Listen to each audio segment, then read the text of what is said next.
الحمد لله نحمده ونستعينه ونستغفره ونؤمن به ونتوكل عليه ونعوذ بالله من شرور أنفسنا ومن سيئات أعمالنا من يهده الله فلا مضل له ومن يضلله فلا هادي له ونشهد أن سيدنا وسندنا وحبيبنا ومولانا محمدا عبد الله ورسوله أرسله إلى كافة للناس بشيرا ونذيرا وداعيا إلى الله بإذنه وسراجا وقمرا منيرا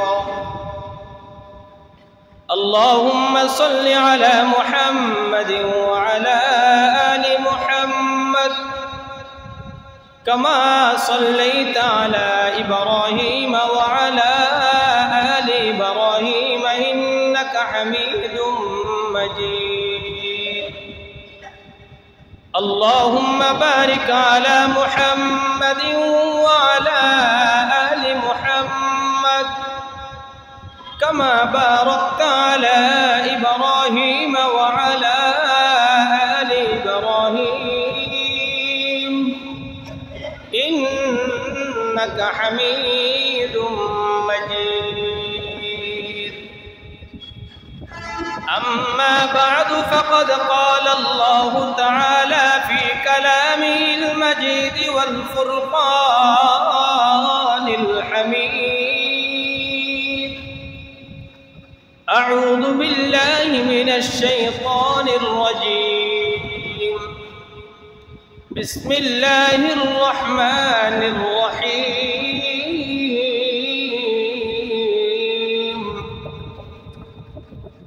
وقضى ربك ألا تعبدوا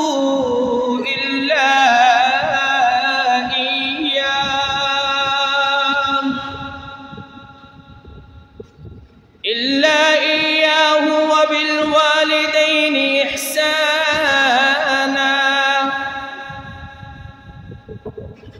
إما يبلغن عندك الكبر أحدهما أو كلاهما فلا تقل لهما أف ولا تنهرهما وقل لهما قولا كريما وقال سيدنا رسول الله صلى الله عليه وسلم أربع إذا كن فيك فلا عليك ما فاتك حفظ أمانة وصدق حديث وحسن خليقة وعفة في ترمة أو كما قال عليه الصلاة والسلام صدق الله العظيم وصدق رسوله النبي الكريم ونحن على ذلك لمن الشاهدين والشاكرين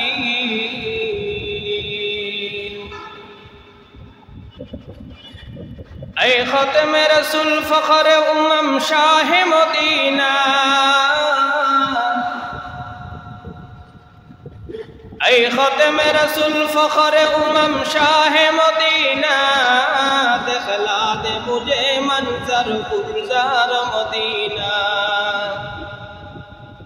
دخلا دے مجھے منظر گلزار مدینہ اللہ نے تمہیں اپنا ہی محبوب بنایا اللہ نے تمہیں اپنا ہی محبوب بنایا معراج जो कि सब सारी खुदाई को दिखाया, मेराज की सब सारी खुदाई को दिखाया, कौनैन के मुख्तार खुदा तुमको बनाया, उम्मत का निगाहबान खुदा तुमको बनाया। कुदरत का तमाशा है मदीना की गली में, कुदरत का तमाशा है मदीना की गली में,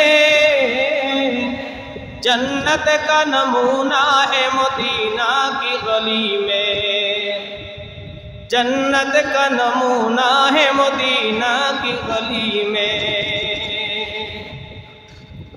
अल्हम्दुलिल्लाह सुम्मा अल्हम्दुलिल्लाह, सम्मानित मुअज़्ज़ज़ मुकर्रम काबिल एहतराम मुरब्बियान आज़म, মহান আল্লাহ জাল্লা জালালুহু ওয়া আম্মা নওয়ালুহুর দরবারে লাখো কোটি শুকর, যে মহান রব্বুল আলামিন আমাদেরকে অত্যন্ত মায়া করে ভালোবেসে সুস্থ সবল রেখে হায়াতকে দীর্ঘায়িত করে আল্লাহ পাক রব্বুল আলামিনের গোলামির জন্য শ্রেষ্ঠ জমিন আল্লাহর ঘর মসজিদে আগে আগে আসবার জন্য, দ্বীনি কিছু কথা শুনবার জন্য আল্লাহ পাক রব্বুল আলামিন তৌফিক এনায়েত করেছেন। এই জন্য আমরা সকলে প্রাণ খুলে মোহাব্বত নিয়ে ভক্তি সহকারে মাওলাই করিমের দরবারে শুকর আদায় করি, সকলে বলি আলহামদুলিল্লাহ। সাথে সাথে সরকারে দো জাহান তাজদার রিসালত মুহাম্মদুর রাসূলুল্লাহ সাল্লাল্লাহু আলাইহি ওয়াসাল্লামের প্রতি লাখো কোটি দরুদ ও সালাম প্রেরণ করি, সকলে জবান খুলে বলি সাল্লাল্লাহু আলাইহি ওয়াসাল্লাম। মুআজ্জাজ মুকাররম মুসল্লিয়ান কারাম, আমাদের এক ধারাবাহিক আলোচনা চলে আসতেছে। গত জুমায় আমরা আলোচনা করেছিলাম জনাবে মুহাম্মদুর রাসূলুল্লাহ সাল্লাল্লাহু আলাইহি ওয়াসাল্লামের এক লম্বা হাদিস নিয়ে, যে হাদিসের মধ্যে আমাদের নবী সাইয়্যিদুনা মুহাম্মদুন সাল্লাল্লাহু আলাইহি ওয়াসাল্লাম 15টি গুনার কথা আমাদেরকে সতর্ক করে দিয়েছেন। যেই 15টি গুনাহ আমাদের সমাজের মধ্যে যখন প্রচলিত হবে, যখন চলবে, নবী মুহাম্মদুর রাসূলুল্লাহ বলেন তোমরা আযাব এবং গজবের অপেক্ষা করো এবং তোমরা কিয়ামতের অপেক্ষা করতে থাকো। শুধু আযাব এবং গজবের মধ্যেই সীমাবদ্ধ হন নাই, নবী মুহাম্মদুর রাসূলুল্লাহ সর্বশেষ অপেক্ষা, সর্বশেষ ইন্তজার কিয়ামতের ইন্তজার করতে বলেছেন। কিয়ামত কখন হবে? কিয়ামতের পূর্বে কিছু কিয়ামতের নিদর্শন, কিয়ামতের আলামত আছে, যে আলামতগুলোকে তাফসীরের কিতাবের মধ্যে এবং হাদিসের মধ্যে দুই ভাগে বিভক্ত করেছেন। কয় ভাগে? দুই ভাগ।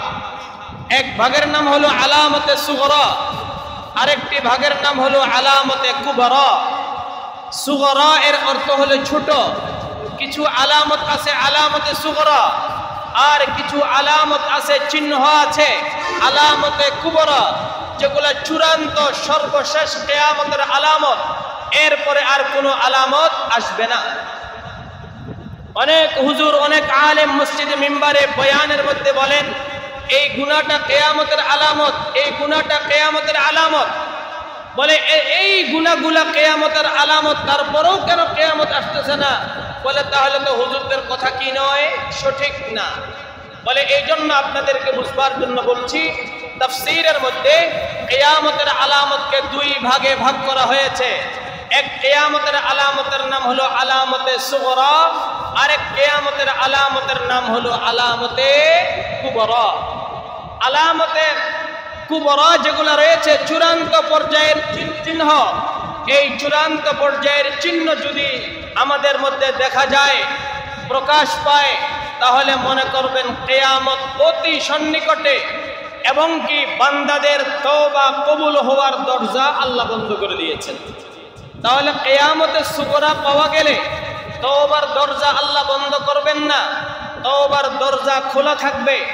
আলামতে কুবরা বড় চিহ্ন যদি পাওয়া যায়, তাহলে তওবার দরওয়াজা বন্ধ হয়ে যাবে, আর তওবা কবুল হবে না। আসেন আলামতে সুগরা কি, আলামতে সুগরার হাদিস, আমাদের তেলাওয়াতকৃত হাদিস যেটা নিয়ে আমরা আলোচনা করতেছি। জনাবে মুহাম্মদুর রাসূলুল্লাহ বলেন, ইযা ফাআলাত উম্মতি 15 খাসলাতান হাল্লা বিহাল বালা। আমার নবী মুহাম্মদুর রাসূলুল্লাহ সাল্লাল্লাহু আলাইহি ওয়াসাল্লাম বলেন, উম্মত তোমাদের মাঝে যদি 15টি গুনাহ দেখা যায় তাহলে তোমরা আযাব এবং গজবের অপেক্ষা করো, কিয়ামতের অপেক্ষা করো। আযাব এবং গজবের অপেক্ষা এবং কিয়ামতের অপেক্ষা। সেই 15টি গুনাহ কি? গত জুমায় আমরা 5টি নিয়ে আলোচনা করেছিলাম। সাহাবায়ে কেরামরা আরজ করলেন, ইয়া রাসূলুল্লাহ গুনাহগুলো কি? একটু আমাদেরকে সতর্ক করে দেন। নবী মুহাম্মদুর রাসূলুল্লাহ বলেন, ইদা কানাল মাগনামু দুওয়ালান, রাষ্ট্রীয় সম্পদকে নিজের সম্পদ যখন মনে করবে, ওয়াল আমানাতু মাগনামান, যখন আমানতকে গনিমত মনে করে মন মতো তাসাররুফ করবে। 3 নম্বর, ওয়াজ যাকাতু মাগরামান, যাকাত দেওয়াকে যখন জরিমানা মনে করবে। ওয়া আতাআর রাজুলু যাওজাতাহু, যখন স্বামীরা স্ত্রীদের অনুগত করবে। ওয়া আক্কা উম্মাহ, এই 4টি নিয়ে আমরা আলোচনা করেছিলাম।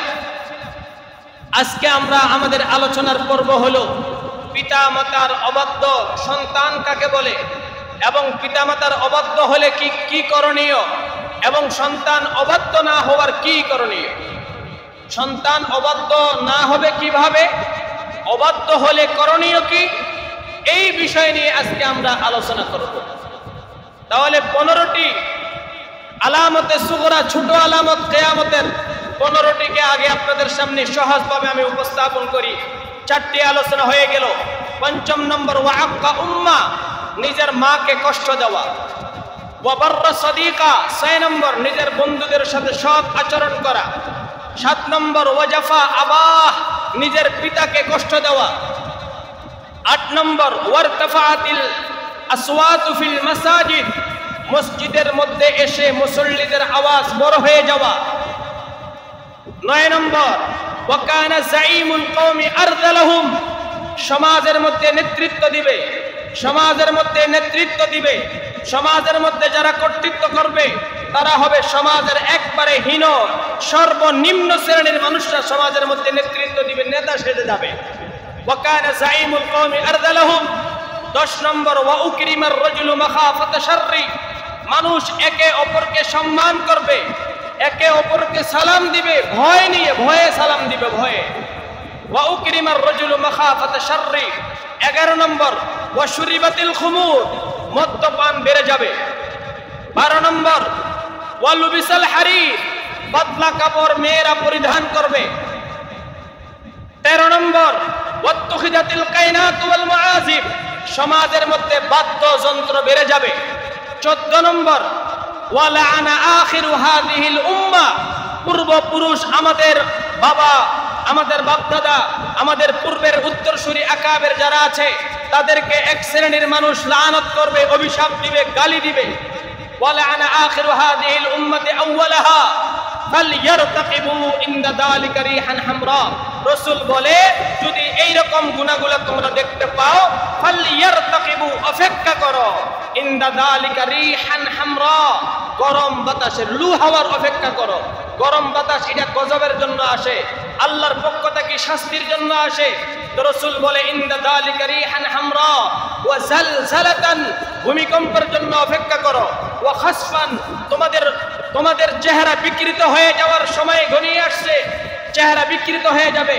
মাসখান ওয়া কাসফান, ভূমি ধস হবে। এই সমস্ত গুনাহগুলার তোমরা অপেক্ষা করতে থাকো।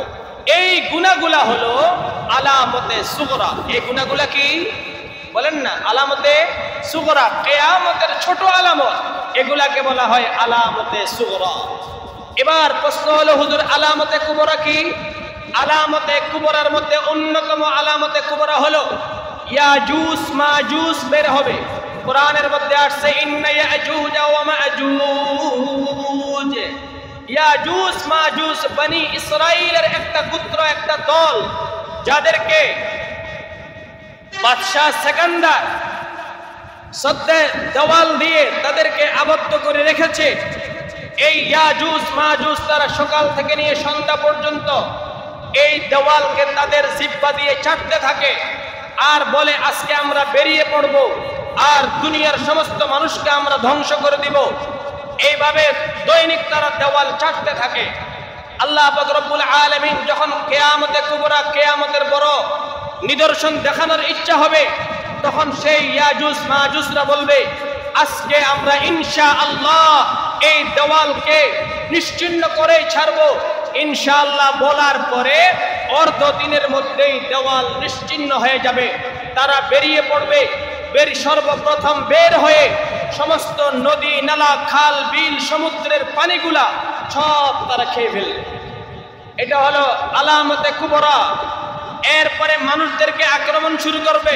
এটা হলো ইয়াজুজ মাজুজ, একটা আলামতে কুবরা, কিয়ামতের বড় আলামত। এরপরে আরেকটি কিয়ামতের বড় আলামত দাজ্জাল আসবে। এই দাজ্জালের ব্যাপারে নবী মুহাম্মদুর রাসূলুল্লাহ বারবার সতর্ক করেছেন। যত জায়গার মধ্যে মৃত্যুর ভয়ের কথা বলছে, তত জায়গার মধ্যে দাজ্জালের ফিতনা থেকে বাঁচার জন্য বলা হয়েছে। দাজ্জাল তার এক চোখ হবে অন্ধ, আরেক চোখ থাকবে ভালো, তার কপালের মধ্যে লেখা থাকবে কাফের। এই দাজ্জালকে দেখে হাজারো মানুষ তার কারামত মুআজিজা অলৌকিকতা দেখে হাজারো সরল মনা ঈমানদার ঈমান আনবে দাজ্জালের উপরে। যারা দাজ্জালের উপরে ঈমান আনবে তাদের জন্য জাহান্নাম অনিবার্য। দাজ্জালের কারামত কি? দাজ্জালের এক হাতে জান্নাত থাকবে, দাজ্জালের আরেক হাতে জাহান্নাম থাকবে। আর সরল মনা ঈমানদারদেরকে বলবে আমি খোদা, আমার উপরে ঈমান আনো, যদি আমার উপরে ঈমান আনো এই জান্নাত দিব, আর যদি আমার উপরে ঈমান না আনো তাহলে তোমার জন্য এই তলোয়ার রয়েছে, এই তলোয়ার দ্বারা তোমাকে আমি হত্যা করব। সরল মনা ঈমানদার ভয়ে বলতেছে আমরা তো আগেও কিছু জানতাম না, এখনো কিছু জানি না। ঠিক আছে তুমি খোদা আমাকে জান্নাতটা দাও। দেখবেন জান্নাত, চলে যাবেন জাহান্নাম সোজা। দেখবেন কি? বলেন না, দেখবেন কি? যাব কোথায়? জাহান্নামে। বাম হাতে তার জান্নাত, জাহান্নাম দেখাবে। দেখতে জাহান্নাম, কিন্তু জাহান্নামে পা দিলেন তো সোজা জান্নাতে চলে গেলেন। সুবহানাল্লাহ। এই হলো দাজ্জালের ফিতনা। দাজ্জাল একবার হত্যা করবে, আবার জিন্দা করবে, এরপরে আর হত্যাও করতে পারবে না, জিন্দাও করতে পারবে না। তার একবার হত্যা করা, একবার জিন্দা করার অধিকার তাকে আল্লাহ দিয়েছে। এটা হলো তার জন্য কেরামত, এটা অলৌকিকতা। একবার হত্যা করার পরে আর আপনাকে হত্যা করতে পারবে না। আপনি পাক্কা ঈমানদার, আপনি জান্নাতে চলে যাবেন। সুবহানাল্লাহ। এই হলো দাজ্জালের ফিতনা, কিয়ামতের আলামতে কুবরা, সর্বশেষ আলামতে কুবরা। আল্লাহর কোরআনের মধ্যে আল্লাহ বলেন ফাইদা বারিকাল বাসারু ওয়া খাসাফাল কমারু ওয়া জুমিআশ শামসু ওয়াল কমার। সূর্য উঠতেছে পূর্ব দিকে, চন্দ্র উঠতেছে পশ্চিম দিকে। দেখবেন কিয়ামতের আগে সূর্য উঠবে পশ্চিম দিকে, চন্দ্র উঠবে পূর্ব দিকে। সূর্য এবং চন্দ্র দুটোই একত্রিত হয়ে যাবে। একত্রিত হয়ে যাওয়ার পর থেকে আবার ঠিক জায়গা থেকে সূর্য তার পূর্ব দিক থেকেই উঠবে, চন্দ্র পশ্চিম দিক থেকেই উঠবে। কিন্তু যেদিন চন্দ্র সূর্য দুটোই মিলে যাবে এবং পূর্ব থেকে পশ্চিম থেকে উঠবে, সেদিন থেকে মনে করবেন এবার তওবার দরজা বন্ধ হয়ে গেছে। সর্বশেষ কিয়ামতের আলামত। এরপরে আল্লাহ পাক রব্বুল আলামিন ইসরাফিল ফেরেশতাকে সিংহায় ফুঁক দেওয়ার জন্য নির্দেশের অপেক্ষা করেন। যখন আল্লাহ বলবে ইসরাফিলকে, এ ইসরাফিল ওয়ানুফিখা ফিস-সূর, তোমার সিংহায় ফুঁক লাগাও। সিংহার মধ্যে যখন ফুৎকার দিবে, ফুৎকার দেওয়ার সাথে সাথে আল্লাহ বলে ইয়া আইয়ুহান নাসু তাকু রাব্বাকুম ইন্না যালজালাতাস সাআতি শাইউন আযীম। কিয়ামতের ভয়াবহ আলামত আল্লাহ কোরআনের মধ্যে বলে যখন সিংহায় ফুঁক দিবে, পাহাড়গুলা তুলার মতো উঠতে থাকবে, জমিন তছনছ হয়ে যাবে। বলে মানুষ চিৎকার করতে করতে তার মৃত্যুবরণ করবে। মৃত্যুবরণ করার পরে এবার আল্লাহ পাক রব্বুল আলামিন ইসরাফিলকে আবার বলবে ইসরাফিল তুমি আবার সিংহায় ফুঁক দাও। সিংহায় দ্বিতীয়বার ফুঁক দেওয়ার সাথে সাথে প্রত্যেকটা ব্যক্তি নিজ নিজ কবর থেকে উঠবে, নিজ নিজ কবর থেকে উঠবে। উঠার সময় বলবে ওয়াকালুল হামদুলিল্লাহিল্লাযী হাদানা। আল্লাহু আকবার। প্রত্যেকটা ব্যক্তি বলবে হ্যাঁ রে, এই দিনে যে আমাদেরকে উঠতে হবে এটা তো আমাদের কল্পনাও ছিল না। যারা জান্নাতি তারা শুকরিয়া আদায় করবে, আর জাহান্নামী যারা তারা আফসোস করবে। ইমানদারেরা তারা কোন বাহনে করে তারা ওই হাসরের ময়দানে যাবে? হাসরের ময়দানের বাহন হবে প্রত্যেক ব্যক্তির কুরবানির জন্তু। সুবহানাল্লাহ। প্রত্যেক ব্যক্তির কুরবানির জন্তু কি হবে? বাহন হবে। সে তার বাহন করে হাসরের ময়দানে যাবে। হাসরের ময়দানে গিয়ে আমরা অবস্থান করব। মুহতারাম মুআজ্জাজ মুকাররম মুসল্লিয়ান কিরাম, আমি আপনাদের সামনে সংক্ষিপ্ত আকারে আলামতে কুবরা, কিয়ামতের আলামতে সুগরা দুইটি বিষয়ে উপস্থাপন করলাম। আলামতে কুবরা বড় কিয়ামতের আলামত এখনো আমাদের সামনে আসে নাই। আমাদের সামনে কিয়ামতের ছোট আলামতগুলো একটাও আর বাকি নাই। বলেন, কিয়ামতের ছোট আলামত একটাও কি নাই? বাকি নাই। আর কিয়ামতের বড় আলামত এখনো একটা দেখা যায় নাই।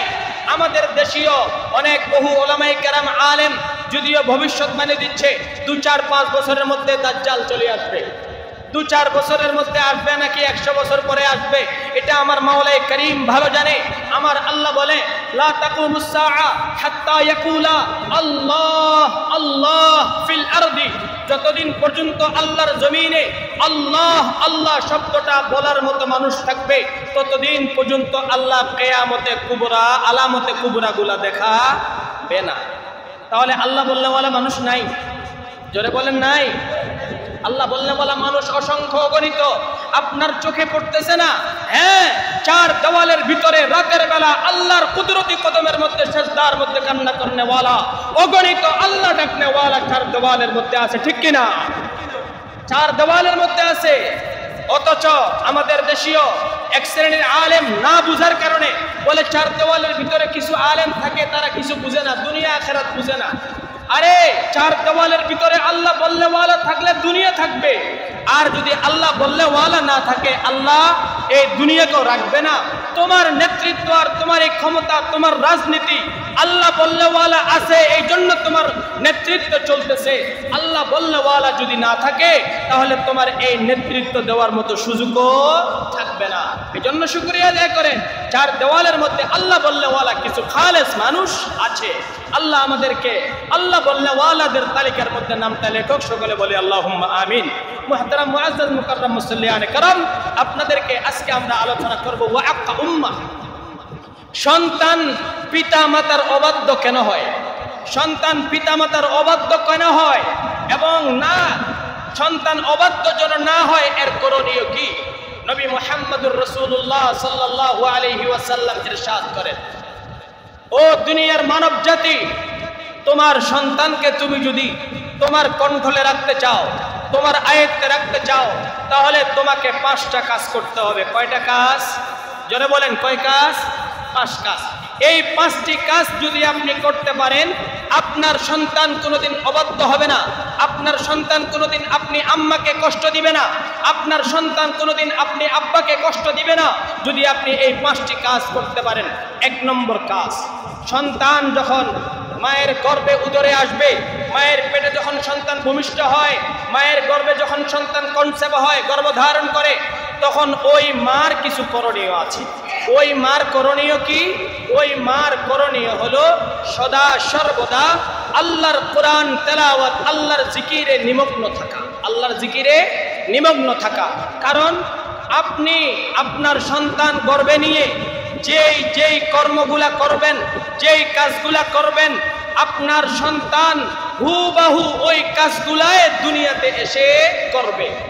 আপনি যদি আপনার সন্তানকে গর্ভধারণ করে বসে বসে যদি টিভির পর্দায়, সিনেমার পর্দায় যদি উলঙ্গ বেহায়াপনা নাচ গান দেখেন, আর তালে তালে আপনিও যদি নাচেন, তাহলে তো আপনার সন্তান দুনিয়াতে এসে সেও টিভি দেখবে, নাচ গান করবে, নাচনেওয়ালা হবে। লাগাইলেন আপনি টক বরের গাছ, সেখান থেকে মিষ্টি বরের আশা করা যায় না। এটা যেমন অসম্ভব জিনিস, তেমনি ভাবে টিভির পর্দায়, সিনেমা হলের পর্দায় বসে বসে, আপনি নাটকের পর্দায় বসে বসে আপনি আশা করতেছেন আমার সন্তানটা যেন ভদ্র হয়, আমার সন্তানটা যেন দিনদার হয়। কশ্চিনকালেও এই আশা করা যাবে না। আপনাকে এক নম্বর কাজ হলো সন্তান গর্ভ অবস্থায় আপনাকে ধর্মীয় যত কাজ আছে সমস্ত ধর্মীয় কাজগুলা করতে হবে এবং আল্লাহর কাছে দোয়া করতে হবে, ওগো আল্লাহ তুমি আমার এই সন্তানকে দিনদার হিসাবে কবুল করে নাও। এক নম্বর কাজ মায়ের জন্য পেটে সন্তান গর্ভধারণ করার সাথে সাথে দুনিয়াবি নেগেটিভ যত কাজ আছে সমস্ত কাজ থেকে বিরত হয়ে একমাত্র আল্লাহমুখী হয়ে যাওয়া, একমাত্র আল্লাহমুখী হয়ে যাওয়া।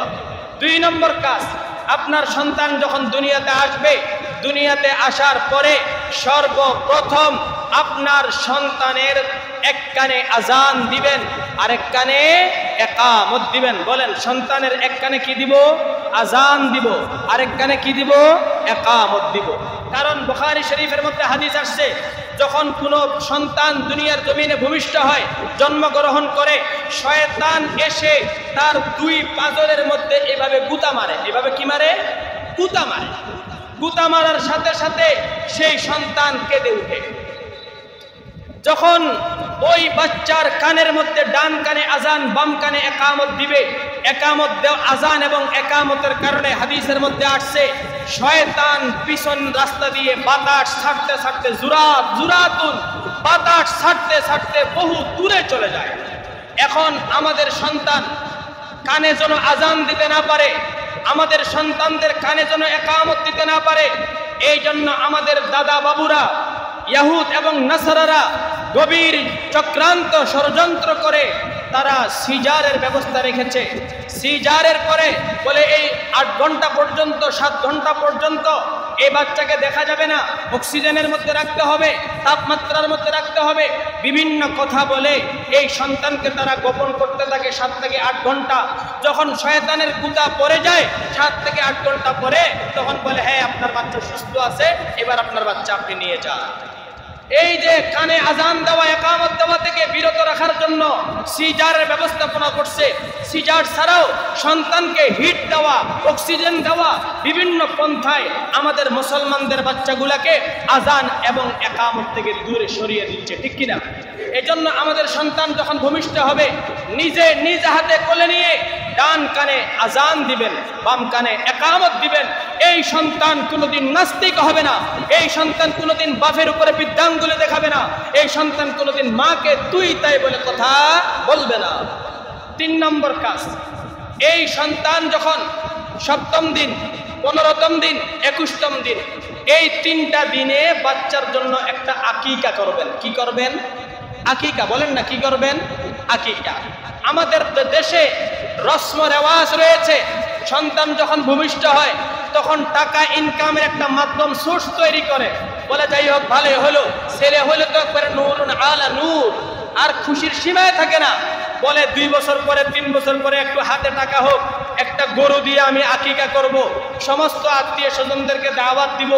এখন তো কোনো মাংনা দাওয়াত নাই, 500 টাকার খাইয়া আমাকে 1000 টাকা এখন কি করতে হয়? দান করতে হয়, ঠিক কিনা? বলেন না, মন খারাপ করতেছেন নাকি?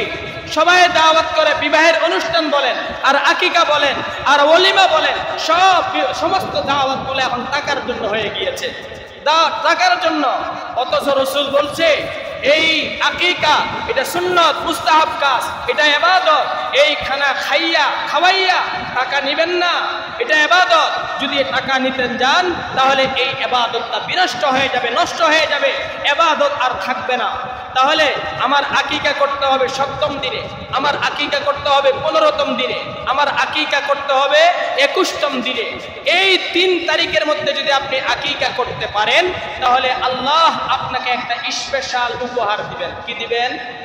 জোরে বলেন, স্পেশাল উপহার। স্পেশাল উপহারটা কি? কেন আকিকা করে? আকিকা কেন করে? আপনি তো শুধু আকিকার সুন্নতটা বুঝলেন। আকিকা শুধু সুন্নতের সাথে সম্পর্ক নয়, আকিকার সাথে আরেকটা গুরুত্বপূর্ণ সম্পর্ক রয়েছে, সেটা হলো বাচ্চা যেন অবাধ্য না হয়। বাচ্চা যেন, বলেন, সন্তান যেন কি না হয়? অবাধ্য না হয়। আর সন্তান অবাধ্য না হওয়ার জন্য আকিকা 7 তারিখ, 15 তারিখ, 21 তারিখ, এই 3 তারিখের মধ্যেই করতে হবে। এই 3 তারিখের বাহিরে যদি আপনি আকিকা করেন, আকিকার সওয়াব পাবেন, কিন্তু আকিকার যে এই লাভ, ফজিলত, অবাধ্য না হওয়া, এই ফজিলত আর পাওয়া যাবে না। তা আপনি আকিকা কেন করতেছেন? টাকার জন্য? বলেন না কেন? না, আমার সন্তান অবাধ্য না হওয়ার জন্য।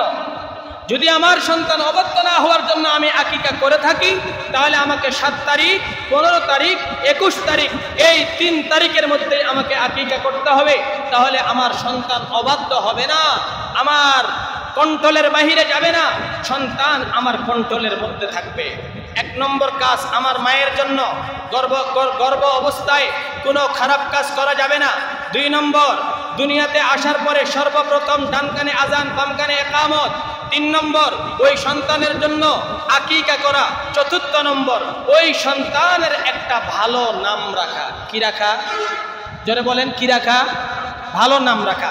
আচ্ছা বলেন তো, বয়েশ্বর চন্দ্র রায় অথবা হরিরাম, আমাদের হিন্দু ভাইদের যে নামগুলা রয়েছে, হিন্দু ভাইদের নামগুলা আমাদের মুসলমানের মধ্যে নাই? জোরে বলেন না। রনি, বিপ্লব, কত ধরনের নাম আমরা রাখছি, এই নামগুলো হিন্দুদের নাম। বলেন তো, কসম করে বলছি, আমি আল্লাহর কসম কোরআন নিয়ে বলতে পারবো, কোন হিন্দু আজও পর্যন্ত কোন মুসলমানের নামের অংশ লাগাইছে? বলেন তো। নাম তো না, নামের অংশ লাগাইছে? জোরে বলে। তো হিন্দুরা যদি মুসলমানদের নামের অংশ ব্যবহার না করে, তাহলে আপনি মুসলমান হয়ে হিন্দুদের নামটা আপনার কাছে কেন ভালো লাগলো? বলেন। আপনার সন্তানের নাম, খেলোয়াড়কে দেখছেন সে খেলা খুব ভালো খেলছে, এই জন্য আপনি আপনার সন্তানের নাম রাখলেন ওই ক্রিকেটার খেলোয়াড়ের নাম দেখে। ওই ফুটবলারের নাম খেলা দেখে আপনি নাম রাখলেন, তাকে পছন্দ হয়েছে। আর মেয়ে সন্তানের নাম রাখলেন টিভির মধ্যে অমুক গায়িকার নাচ দেখে, তার গানের সুর দেখে আপনার কাছে ভালো লাগছে, এই জন্য আমি আমার মেয়ের নাম রাখলাম ওই গায়িকার নাম। অথচ নবী মুহাম্মদুর রাসূলুল্লাহ সাল্লাল্লাহু আলাইহি ওয়াসাল্লাম বলেন, তোমরা তোমাদের সন্তানের নাম রাখবা সর্বপ্রথম নবীদের যে নামগুলো আছে সেই নাম থেকে। নবীদের নামের মধ্য থেকে তোমাকে যদি নাম পছন্দ না হয়, 1,24,000 সাহাবায়ে কেরামদের নামের সাথে নাম মিলিয়ে নাম রাখো।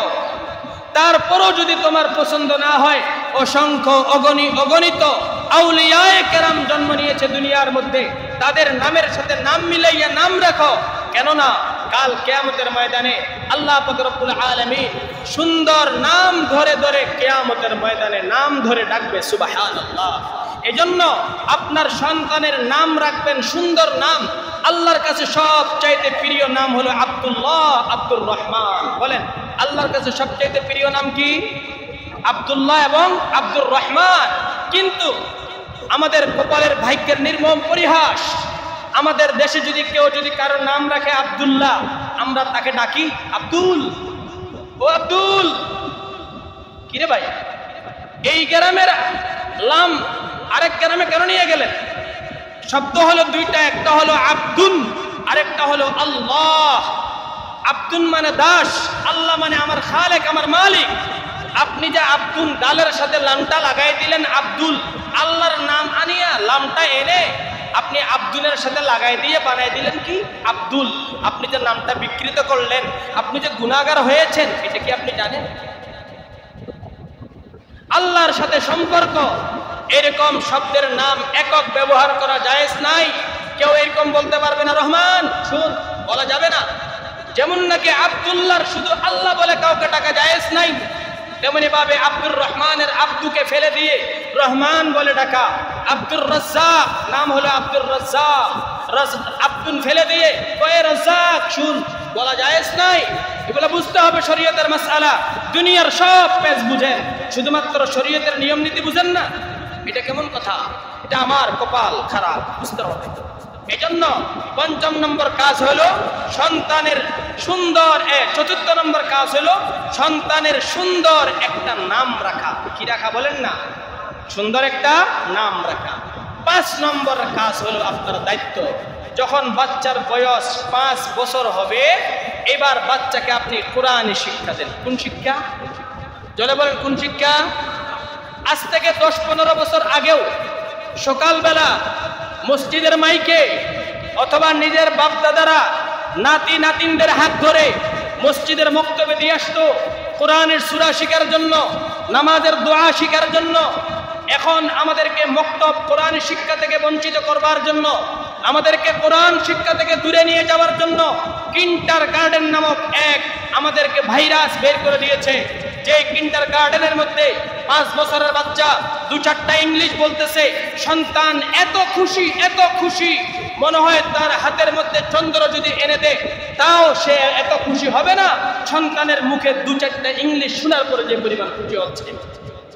অথচ আপনার প্রথম ইমানি দায়িত্ব ছিল এই সন্তানকে 5 বছর বয়স থেকে নিয়ে 9 বছর বয়স পর্যন্ত কোরআনে শিক্ষা দেওয়া এবং নামাজের জন্য মসজিদে নিয়ে যাওয়া।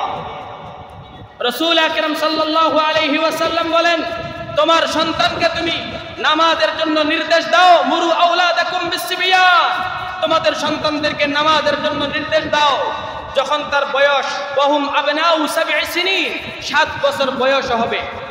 এরপর ওয়াদরিবুহুম আলাইহা, তাদেরকে মারো, নামাজের জন্য মারতে হবে, দ্বীনি শিক্ষার জন্য মারতে বলছে আল্লাহ রাসূল। তখন ওয়াহুম আবনাউ 10 সিনিন, যখন তার বয়স 10 বছর হবে। 10 বছর বয়সে নামাজের জন্য, দ্বীনি শিক্ষার জন্য রাসূল মার দিতে বলেছে। অথচ আমি আমার সন্তানকে 10 বছর তো দূরের কথা, 15 বছর বয়সেও নামাজের জন্য বলতে আমার কাছে ভয় লাগে। কেন ভয় লাগবে? আপনার সন্তান না? আপনার সন্তান আপনাকে জাহান্নামে নিয়ে যাবে। আল্লাহর কোরআনের আয়াত, আল্লাহ বলে, রব্বানা ইন্না আতানা সাদাতানা ওয়া কুবারানা فأضلونا السبيل ربنا آتهم ضعفين من العذاب والعنهم لعنا كبيرا। সন্তানকে আদর করে আপনি কিছুই বললেন না। যখন সন্তান নিজের কৃতকর্মের কারণে জাহান্নামে যাবে, তখন সন্তান আল্লাহর কাছে আফিল জানাবে, আবদার জানাবে, রব্বানা ইন্না আতানা, হে আমার প্রতিপালক, হে আমার রব, আপনি আমাকে জাহান্নামে দিচ্ছেন, আমার একটা আবদার আছে, আফিল আছে। আফিল কি? বলে, আমার মুরব্বী ছিল, গডফাদার ছিল, নেতা ছিল, বাপ ছিল, মা ছিল, ইন্না আতানা সাদাতানা, আমার মুরব্বী ছিল, আমার গার্জিয়ান ছিল, ওয়া কুবারানা ফাআদাল্লুনা সাবিলা, তারাই তো আমাকে গোমরা করেছে, তারাই তো আমাকে পথভ্রষ্ট করেছে, তারা আমাকে নামাজের জন্য বলে নাই, তারা আমাকে কোরআন শিখার জন্য দেয় নাই, তারা আমাকে 5 বছর বয়সে স্কুলে দিয়েছে, আমি শিখেছি হাট্টিমাটিম টিম, আমি তো কোরআনের সূরা শিখি নাই। অতএব আমাকে যদি জাহান্নামে দিতে হয় তাহলে আমার বাপ দাদা ওই মুরব্বীগুলাকেও জাহান্নামে দিতে হবে।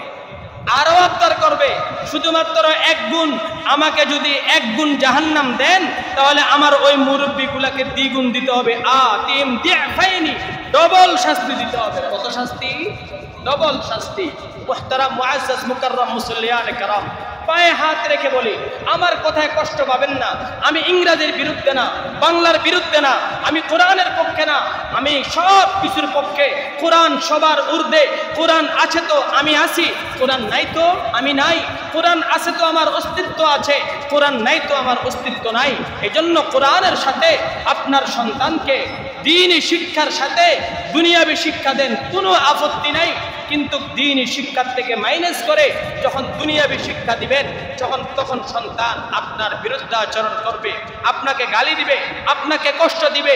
তখন মানুষের কাছে বলতেও পারবেন না, হায় রে হুজুর, দুঃখের কথা কাকে বলবো, দুঃখের কথা কাকে বলবো যে আমার সন্তান আমার কথা শুনে না, এখন আর বলি লাভ নাই। এই জন্য এক আল্লাহর আরেফ বলেন নিস্তে আউয়াল চুনে হাদমে মারে কচ, নিস্তে আউয়াল চুনে হাদমে মারে কচ।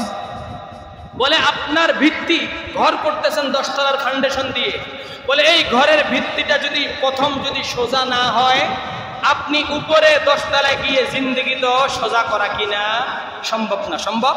জোরে বলেন, সম্ভব? আমাকে সোজা করতে হবে কোথায়? নিচে, ভিত্তিটা। নিস্তে আউয়াল চুনে হাদমে মারে কজ, বলে আমাকে যদি সোজা করতে হয় নিচেই সোজা করতে হবে। কেননা আমি বড় হওয়ার পরে এই দেওয়ালকে জীবনও সোজা করতে পারবো না। তেমনি ভাবে আপনার সন্তানকে এই কথা মনে করিয়েন না, না বুঝলে তখন বড় হলে বললে বুঝে নিবে, না, সে জিন্দেগি তো বুঝবে না। এই জন্য ইমানদার তার বাচ্চাকে কন্ট্রোলে রাখার জন্য এই 5টি কাজ করবে। 1 নম্বর, আমার মারা বাচ্চা গর্ভধারণ অবস্থায় কোরআন তেলাওয়াত করবেন, আল্লাহর জিকির করবেন, দান সদকা করবেন, ভালো কাজ করবেন, ঝগড়া করবেন না। 2 নম্বর, দুনিয়াতে আসার পরে ডান কানে আজান, বাম কানে ইকামত। 3 নম্বর, তার জন্য একটা আকিকা করব। 4 নম্বর, তার একটা সুন্দর নাম রাখবো। 5 নম্বর, ওই বাচ্চাকে 5 বছর থেকে নিয়ে 10 বছর পর্যন্ত কমপক্ষে কোরআনের শিক্ষা দিব। আল্লাহ পাক রব্বুল আলামিন আমাদেরকে এই কথাগুলো আমল করবার জন্য তৌফিক দান করুক। ওয়া আখিরু দাওয়ানা আনিল হামদুলিল্লাহি রাব্বিল আলামিন।